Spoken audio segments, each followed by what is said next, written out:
자, 오늘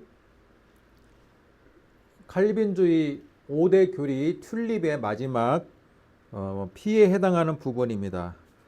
Perseverance of the Saint. 영어 발음이 좀 어색하지만 이해를 바라고. 자, 성도의 견인입니다. 성도의 견인. 자, 우리 T부터 TULIP라고 일컬어지는 칼빈주의 5대 교리를 우리 한번 되새겨 볼까요? 하도 오랜만에 지금 P를 하니까 여러분 약간 낯설 수도 있는데, 자, T는 뭡니까?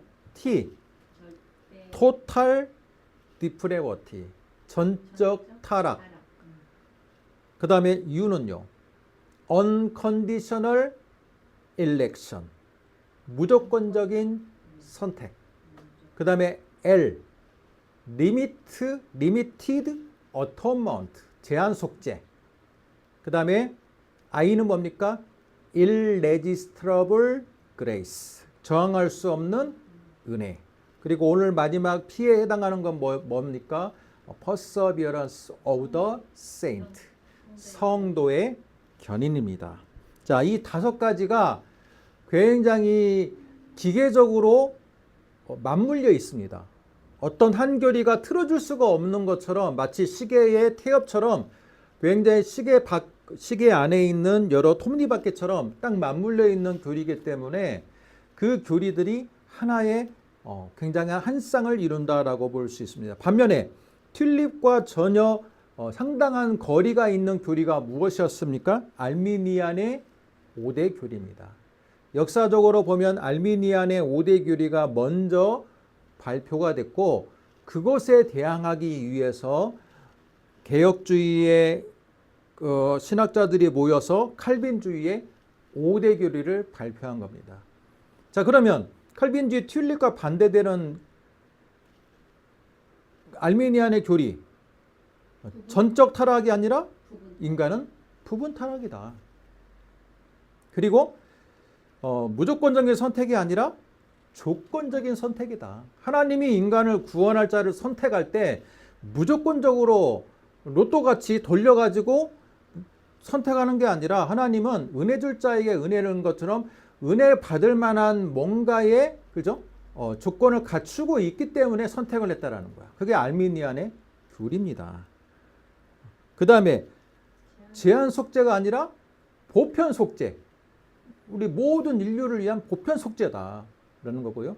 저항할 수 없는 은혜가 아니라 irresistible grace가 아니라 resistible grace. 저항할 수 있는 은혜야. 만약에 신적인 은혜가 왔어. 그 은혜를 내가 붙들 거냐 말 거냐를 인간이 선택할 수 있다 없다. 있다라는 게 알미니안주의고, 칼빈주의는 하나님의 은혜 앞에서 인간은 무력해질 수밖에 없기 때문에 저항을 할 수가 없다. irresistible이라고 표현하고 있습니다. 자, 오늘은 성도의 견인입니다. 성도의 견인. 칼빈주의의 가장 큰 꽃이라고 볼 수 있는데, 여러분, 이 성도의 견인은 우리 역사적으로, 개신교 역사적으로 많은 곡해가 되기도 했고 오해를 불러오기도 했어요. 그래서 오늘 제가 여러분에게 말씀을 먼저 읽어드릴 텐데, 이 말씀을 가지고 우리 성도의 견인에 대해서 한번 생각해보는 시간을 갖도록 하겠습니다. 고린도전서 1장 8절을 제가 읽어드립니다. 고린도전서 1장 8절 읽습니다. 주께서 너희를 우리 주 예수 그리스도의 날에 책망할 것이 없는 자로 끝까지 견고하게 하시리라. 여러분, 예수 그리스도의 날에 책망할 것이 없는 자로 끝까지 견고하게 하신다. 이게 바로 성도의 견인의 가장 기본 교리예요. 끝까지 견고하게 붙들어 주시겠다라는 거예요. 또 한 장 보겠습니다. 빌립보서 1장 6절. 빌립보서 1장 6절. 1장 6절을 같이 읽습니다. 시작. 너희 안에서 착한 일을 시작하신 이가 그리스도 예수의 날까지 이루실 줄을 우리는 확신하노라. 자, 이 말씀을 붙들고 우리가 성도의 견인 보겠습니다. 자, 먼저 성도의 견인. 이라고 했을 때, 자, 여러분, 오늘 영어로 한번 제가 보겠습니다. 여기 보세요. 성도의 견인, perseverance of the saint. 자, saint가 뭡니까? 이게 바로 거룩해진 자들, 즉 성도입니다. 거룩해진 자들의 뭡니까? perseverance. perseverance가 바로 견인에 해당하는 영어 단어라고 볼 수 있습니다. 자, 그러면 이 perseverance의 사전적인 뜻은 뭡니까? 붙듦, 꽉 붙듦이에요. 꽉 붙듦, 견고하게 함, 그런 뜻입니다. 성도들을 견고하게 함이란 뜻이에요. 1차적으로. 자, 그러면 우리 성도의 견인할 때 우리 1차적으로 성도의 견인에 대한 뜻에 대한 오해가 뭐냐면, 먼저 여기 한자를 보세요. 제가 좀 많이 준비했죠? 견인. 먼저 이걸 먼저 보겠습니다. 자, 이 한자를 보시니까 이끌 견자에다가 끌 인자입니다. 자, 이 한자를 쓰는 우리 대한민국에서 이 한자를 쓰는 대표적인 단어가 견인차입니다. 견인차. 견인차 할 때 그 견인차에서 견인은 뭐냐? 이끌 견 끌 인입니다. 한마디로 우리가 고장난 차를 이끌어주고 끌어서 뭔가로 목적지로 데려가는 차가 견인차겠죠. 그런데 우리는 성도의 견인을 어떻게 이해하느냐? 마치 이끌 견 끌 인으로 이해한다는 거예요. 성도들은 한번 구원은 받았는데 그 이후의 삶이 여러 가지 문제가 있고, 죄악의 문제, 여러 가지 문제들, 가정의 문제, 직장의 문제, 사업의 문제, 이 문제 속에서 정체되어 있어. 그랬을 때 하나님께서 어떻게 합니까? 이끌 견 끌 인. 하나님께서 고장나 있는 우리의 인간의 상태를 불쌍히 여기셔서 마치 견인차가 고장난 차를 들어가지고 목적지로 이동하는 것처럼 하나님께서 우리 성도들을 어떻게 해요? 들어가지고 구원이라는 천국으로 하나님의 능력으로만 이끌어 준다는 거예요. 여러분 혹시 이런 의미의 설교를 들어본 적 있습니까? 성도의 견인을 인간 편에서의 반응이 아니라 하나님께서 끌고 가기 때문에 이런 방식으로 성도의 견인을 이해하면 어떻게 됩니까? 우리는 고장난 차가 되는 거예요. 우리는 고장난 차가 돼가지고 하나님께서 한번 우리를 구원시켰잖아요. 여기서 perseverance of the saints잖아요. 그러니까 우리는 이미 구원받았잖아요. 구원받은 사람들을 하나님께서 구원받은 이후에 삶이 너무 부족해. 고장난 차처럼 너무 문제가 많아. 세상 사람들하고 구별이 안 돼. 그럴지라도 하나님이 어떻게 한다? 이끌 견 끌 인처럼 우리를 견인차처럼 고장난 우리 성도들을 끝까지 천국으로 끌고 간다라는 것으로 성도의 견인을 우리는 어떻게 이해해왔다는 거야. 무슨 말인지 알겠어요? 그런 의미에서 나온 신학이 어떤 신학입니까? 어떤 신학이에요? 구원파 신학이야. 구원파는요, 한 번 구원을 받은 사람들은 절대 구원에서 멀어질 수 없어. 고장난 차랄지라도, 고장나가지고 완전히 막 망가졌을지라도, 죄로 인해서 삶이 망가졌을지라도 한번 내가 구원의 체험을 한 사람은 그 구원의 체험을 한 순간에 과거의 죄, 현재의 죄, 미래의 죄까지 한꺼번에 이 세 가지 시점의 모든 죄들을 한꺼번에 죄사함을 받았기 때문에 우리가 아무리 망가졌을지라도 과거에 은혜 받은 그 구원의 경험이 끝까지 우리를 견인차가 끌고 가듯이 하나님의 은혜가 우리를 끌고 간다는 교리예요. 그게 바로 구원파야. 그래서 구원파가 이단이 되는 이유가 뭐냐면 구원의 교리를 너무 강조하고 있고요. 그리고 너 구원받았어? 언제 구원받았어? 몇 월 며칠 날 받았어? 그거에 대해서 너무 집착을 해. 구원받은 날짜와 시간을 알지 못하면 이 사람은 구원을 받지 못했다라고 생각하는 게 바로 구원파야. 그런데 어때요? 우리의 출생일을 우리가 스스로 알 수 있나요? 아이가 출생을 했어요. 아이가 출생했는데 내가 1900 몇 년도에 난 태어났고 그때 몇 시에 태어났고 그걸 내가 기억해요? 기억 못합니다. 그러면 어떻게 기억합니까? 주변에 있는 어머니나 그죠? 고모나 목격 의사나 목격자들에 의해서 우리가 생년월일을 알 수 있는 거지 실제로 우리는 태어나는 순간을 시점을 알 수도 없고 기억할 수도 없어요. 마찬가지로 우리가 거듭난 순간을 우리가 정확하게 때와 시를 엄청난 체험을 해가지고 그걸 특별한 날로 기억할 수도 있지만 대부분 사람들은 어때요?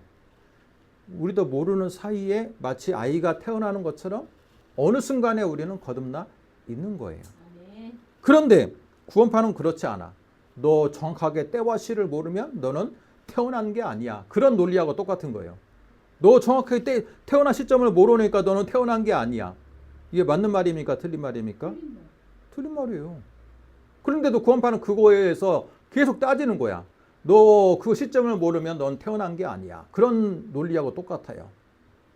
자, 구원파에서는 그래서 이 성도의 견인을 끌견, 이끌견, 끌인으로 생각해. 아무리 우리 인생이 고장나 있을지라도 과거에 한번 구원받은 경험이 끝까지 우리를 구원으로 인도한다라는 거예요. 그러면 칼빈주의에서 말하는 견인은 뭡니까? 이끌견, 끌인이 아니라 자, 여기 보세요. 우리 한문 공부 시간 같은데 굳셀견 참을인자예요. 굳셀견 참을인이 성도의 견인이야. 여기서 굳셀견자를 보시면 이게 신하 신자잖아요. 이 오른손 우자. 신하 신자의 오른손 우자가 흑토자를 밑에 베이스로 삼고 있는 거예요. 자, 신하를 오른손으로 잡고 있어. 여기 신하는 포로 한자를 제가 좀 공부를 해보니까 포로 신하를 오른손으로 잡으면 어때요? 꽉 잡아야 돼? 못 잡아야 돼요? 꽉 안 잡으면 포로가 도망가겠죠. 그죠? 예, 신하 신자 적의 신하를 오른손으로 꽉 잡고 있고 그 흑토자가 이 성벽 위에서 이 신하를 꽉 잡고 있는. 그러니까 꽉 잡는 손을 오른손으로 놔버리면 신하는 도망가 버리는 거예요. 그러니까 그 글자 끝대로 보면요, 굳셀견은요 아주 오른손으로 굳건하게 굳세게 꽉 잡고 있는 모습이에요. 그리고 인자는 어떤 인자입니까? 칼도자에다가 마음심자예요. 근데 이 점이 하나 있는 거 보니까 날카로운 칼이야. 날카로운 칼 앞에 있는 마음은 어때요? 내가 하고 싶은 거 마음대로 하면 칼날이 어떻게 합니까? 그죠? 칼날에 의해서 희생을 당하는 거기 때문에 칼날 앞에서의 마음은 어때요? 칼날 앞에서 마음은 마치 군부정권 하에서 사람들이 가만히 숨죽이고 사는 것처럼 인내하는 거야. 그러니까 한마디로 굳세게 인내하는 거. 그게 바로 성도의 견인이라는 거.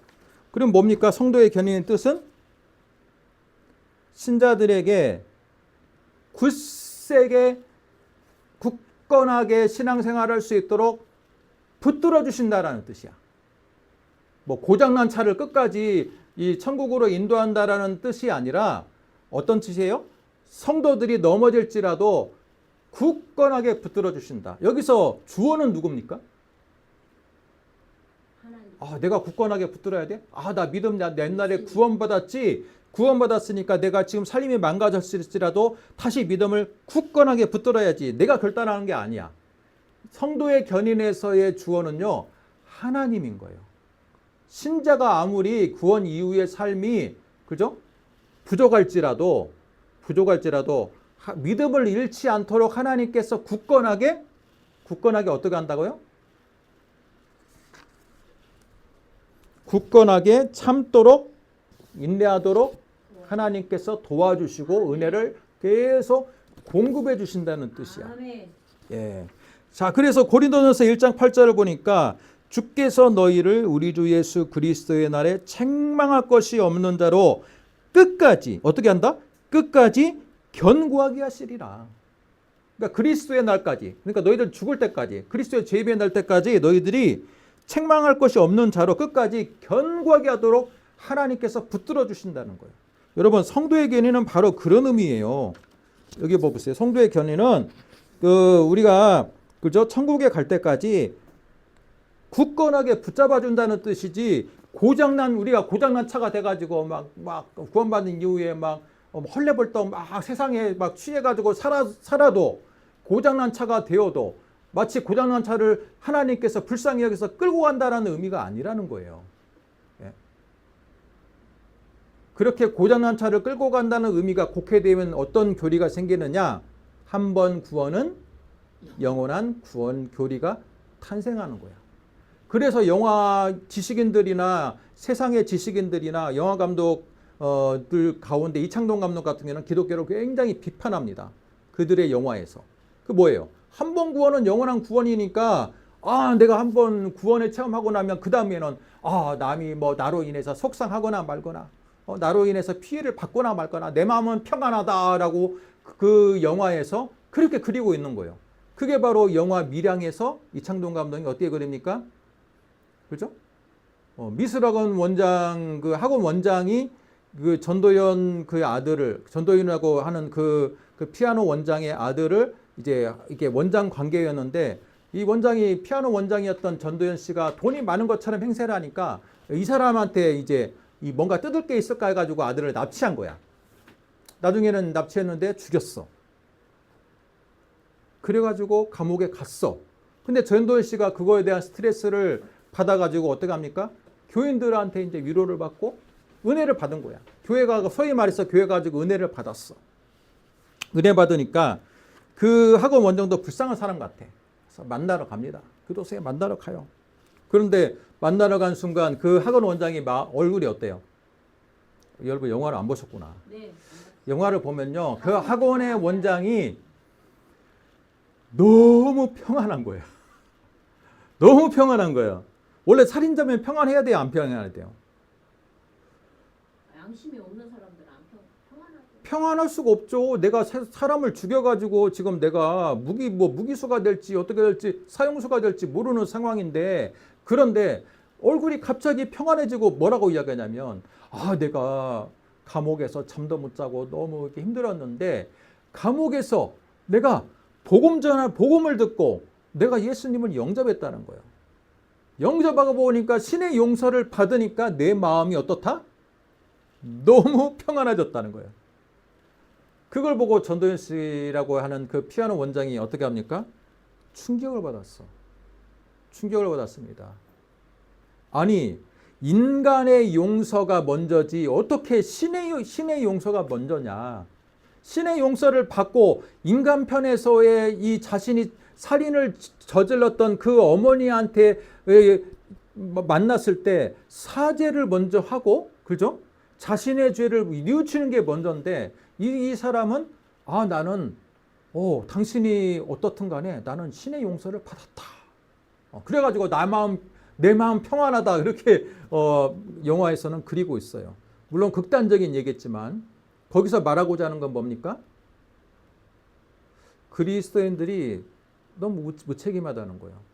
자신들의 잘못에 대해서, 그렇죠? 1차적으로 인간적으로 책임을 지고 또는 그것에 대해서 바르게 살기 위해서 노력하는 거, 이 스스로를 돌아보고 그리고 자정하는 그런 뉘우침보다는 나는 신의 용서를 받았기 때문에 내가 한 잘못에 대해서는 그냥 그거에 대해서는 별로 책임지지 않고 무시하고 있는 이 기독교인들의 이 너무나도 이기적인 태도, 그것을 영화에서 꼬집고 있는 거예요. 제가 왜 영화까지 얘기했는지는 좀 모르겠는데 중요한 것은 그겁니다. 성도의 견인은 바로 하나님께서 굳세게 붙들어준다는 의미이지, 한 번 구원은 영원한 구원이라고 하는, 여러분 이끌 겸 끌인으로서의 의미가 아니라는 거예요. 근데 구원파만 그런 게 아니라 실제로 제가 신학을 했던 우리 장로교 쪽에서도 여러분 성도의 견인을 이런 쪽으로 해석하는 경우들이 꽤나 많아. 구원파만 그런 거 아니에요. 한 번 구원은 영원한 구원. 그래가지고 그거에 대해서 제가 총신대 다닐 때도 이거에 대한 많은 토론이 있었어. 한 번 구원은 영원한 구원입니까? 그 한 번 구원은 영원한 구원이라고 일컬어지는 그 기본적인 사상적인 배경은 뭐냐면 하나님께서 그 당시 1517년 마르테노가 그 종교개혁을 할 때, 그리고 이 칼빈주의 5대 교회가 만들어졌던 이 17세기 초반부 때, 그때는 절대왕정 시대잖아요. 그죠? 합스부르크 왕가나 무슨 뭐 유명한 그 여러 왕조들이 유럽을 다스리던 때인데, 그 유럽의 왕가의 이미지를 하나님하고 너무 대입을 시켰다라는 거예요. 절대 왕권을 하나님께서 절대 구원에 대한 절대 왕권을 가진 하나님이기 때문에 한 번 우리에게 은혜를 줬어. 죄사함의 사명권을 줬어. 그러면 어때요? 절대 왕가에서는 어때요? 주인에게 사명권을 주면 이 사람이 아무리 천하 죽일 놈일지라도 사형을 면할 수 있어요, 없어요? 없죠. 사형을 면할 수 있잖아요. 아, 절대 왕가의 왕의 명령이면요, 아무리 유영철 같은 사람일지라도 이 사람을 왕이 사해주면 그 절대 왕정 시대에서는 법이 중요한 게 아니야. 왕의 명령이 중요하니까 사면 받습니다. 마찬가지로 그거를 대입한다는 거야. 아무리 신자가 하나님의 구원의 은혜를 한번 받으면 하나님은 절대 왕권의 주인이기 때문에 한번 사면해주면 어때요? 이 사람이 아무리 죄를 그다시 그 이후에 짓고 개차반처럼 살아도 구원을 누구한테 사면을 받았어요? 이미 신한테 사면을 받았기 때문에 이 사람은 끝까지 사면받은 상태로 천국 간다라고 일컬어지는 교리가 만들어지게 되는 거예요. 그래서 한 번 구원은 영원한 구원이라고 하는 이 교리가 이 17세기부터 이게 점점 곡해돼 가지고 수백 년 동안을 기독교 개신교의 이 교리를 위협하는 곡해되는 성경 해석이 되었다는 거예요. 그것을 극대화한 교단이 뭡니까? 구원파. 이것을 극대화한 이단이 구원파예요. 그래가지고 여러분 하얀 빼꾸도 있고 하얀 양복 입고 그 누굽니까? 이 무슨 그죠? 구원 뭐 무슨 은혜 막 그래가지고 그런 모임이 있었잖아요. 구원파의 그 시초가 되는 모임. 갑자기 이름이 하여튼 그런 모임이 있었어. 뭐 잠실에서 모여가지고 무슨 집회도 하고. 그런데 그건 뭐냐면 한마디로 영지주의의 후예라고 볼 수 있어요. 구원에 이르는 지식을 내가 전수받고 그걸 깨닫는 사람은 과거의 죄, 현재의 죄, 미래의 죄까지 다 사함받기 때문에 절대 구원에서 떨어질 수 없다. 라는 진리. 그것을 깨닫는 사람들만이 진정한 14만 4천에 들어가는 하나님의 백성이다라고 이초성 목사 같은 사람들. 그죠? 이초성 목사 그런 계통의 사람들이 바로 구원파의 시초이고 구원파의 주요 주장이에요. 근데 개신교 안에도 이것을 자꾸 이렇게 생각해. 이끌 겸 끌어. 하나님이 마치 우리 고장난 성도들을 한번 구원을 체험한 사람들은 무조건 끌고 간다는 거예요. 전인차 끌고 가는 것처럼. 우리는 고장난 차입니까? 네. 그게 아니라 굳셀 겸 참을 이네요. 하나님께서 우리를 굳세게 하고 성령의 9가지 열매를 맺어갈 수 있도록 굳세게 참으면서 성도들을 삶의 열매를 맺어갈 수 있도록 그때그때마다 필요한 은혜를 주신다라는 게 성도의 견인이에요. 어떻게 좀 이해가 되십니까? 네. 이해했습니다. 오늘 말씀의 핵심은 바로 그겁니다. 오늘 튤립의 마지막 시간. 튤립의 마지막 시간을 통해서 성도의 견인에 대해서 여러분 확실한 이해를 가지고 여러분 이 시간에도 오늘 말씀처럼 주께서 너희를 우리 주 예수 그리스도의 날에 책망할 것이 없는 자로 끝까지 어떻게 하신다? 끝까지 견고하게 하시리라. 끝까지 견고하게 되시는 여러분 되시기를 주님의 이름으로 축복합니다. 기도하겠습니다. 하나님 감사합니다. 오늘 성도의 견인 마지막 시간을 맞이해서 우리가 성도의 견인에 대한 오해들을 먼저 살펴보았습니다. 한 번 구원은 영원한 구원. 이런 구원파와 같은 잘못된 교리들이 구원파뿐만 아니라 우리 개신교 안에도 너무나도 일상화된 교리로 남아 있어서 우리가 구원에 대해서 너무나도 안이하게 생각하고 있지는 않았는지 오늘 말씀을 통해 살펴보게 하시니 감사합니다. 이제는 바른 믿음, 바른 신앙을 가지고 우리가 하나님 앞에서 온전한 믿음의 백성들 될 수 있도록 은혜 베풀어 주시옵소서. 네. 믿사오며 예수님의 이름으로 기도드립니다. 아멘. 아멘.